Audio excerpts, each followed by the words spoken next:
आज हम अध्याय 4 पदार्थ धातु और अधातु को पढ़ने जा रहे हैं। आप लोगों ने लोहा, एल्युमिनियम, तांबा आदि पदार्थ को देखे होंगे।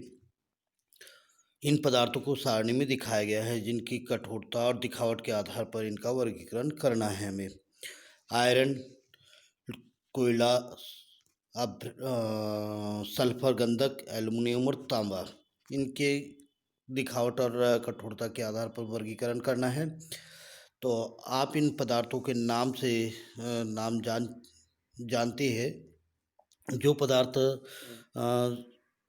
सारणी 4.1 में दिए गए हैं, उनमें से जिन पदार्थ को आप जानते हैं और जैसे धातु के रूप में, वो धातु है। बाकी के शेष बच जाते हैं, वो अधातु है। तो धातु और अधातु का अंतर आप भौतिक और रासायनिक गुणों के आधार पर कर सकते हैं। याद रहे कि चमक और कठोरता इनके भौतिक गुण हैं। धातु और अधातु के भौतिक गुण, आपने लोहार के यहाँ पर लोहे के टुकड़े या लोहे के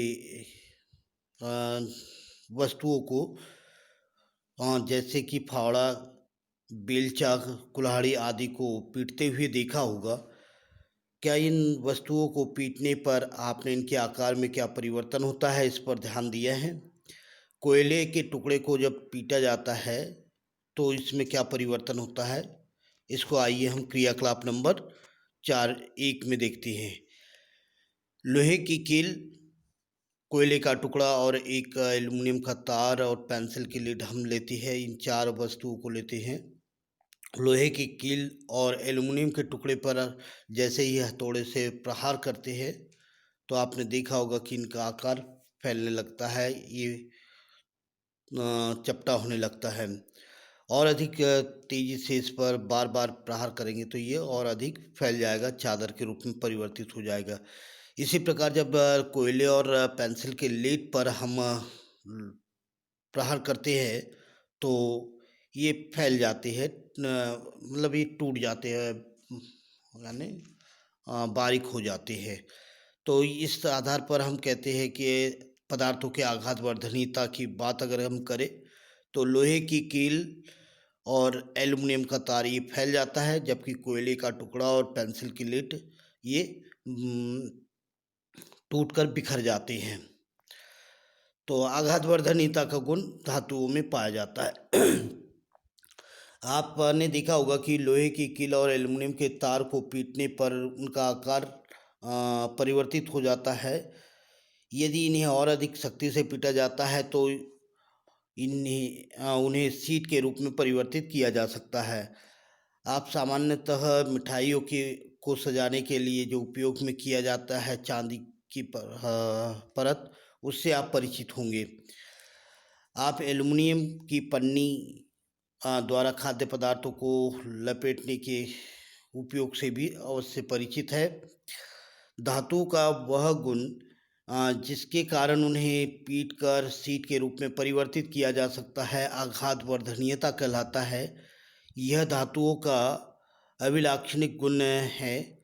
जैसा आपने देखा होगा कि कोयले और पेंसिल की लीड पर जब हथौड़े का प्रहार किया जाता है तो यह फैल जाता है, यानी ये आघात वर्धनीयता का गुण प्रदर्शित नहीं करती है, अतः इन्हें हम धातु नहीं कहेंगे।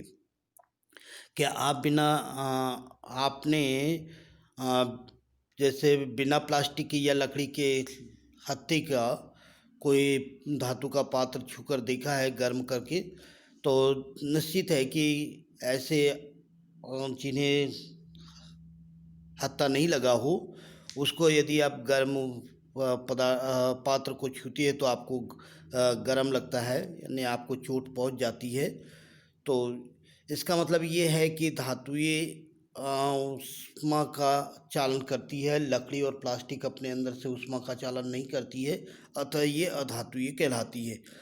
इसी प्रकार विद्युत कर्मी को आपने देखा होगा, जो पेचकस पर हत्था जो लगा हुआ होता है, उससे भी आप परिचित होंगे।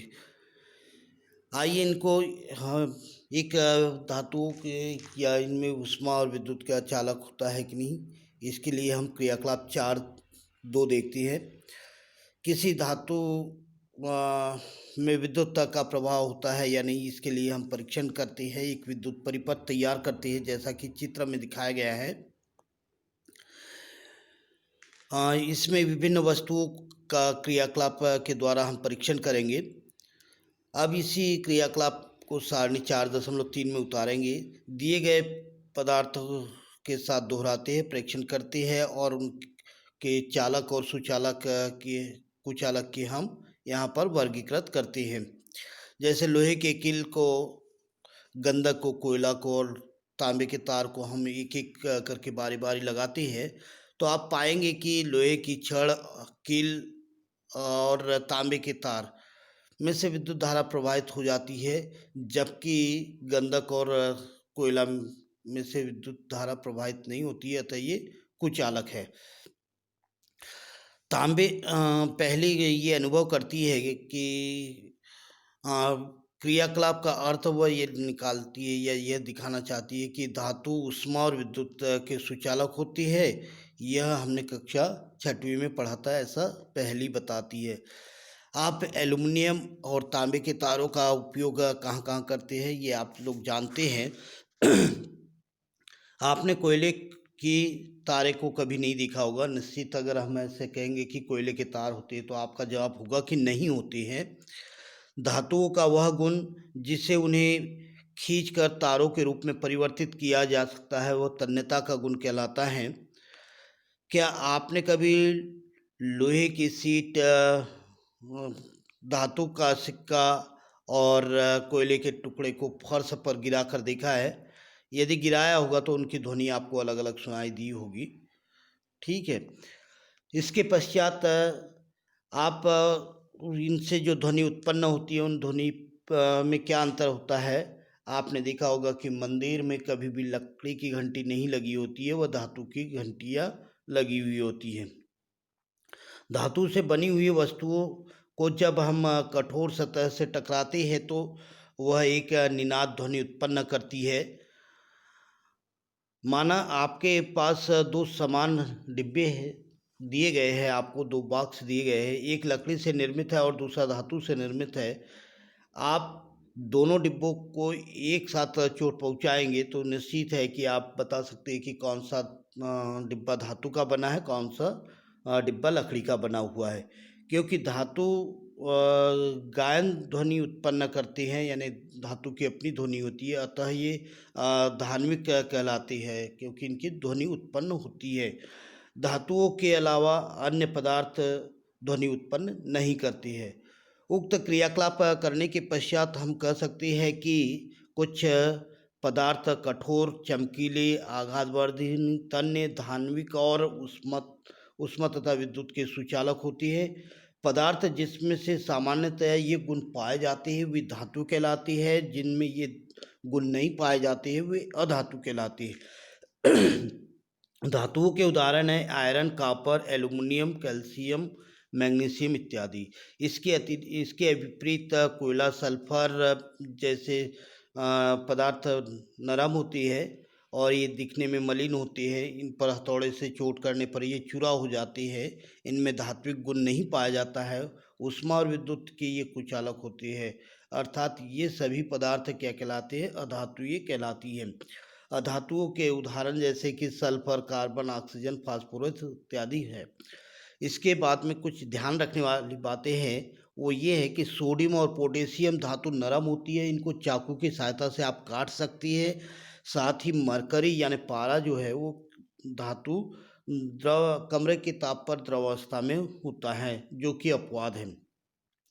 धातुओं और अधातु के रासायनिक गुणों पर हम चर्चा करें। सबसे पहले रासायनिक गुण की बात हम अगले पीरियड में करेंगे।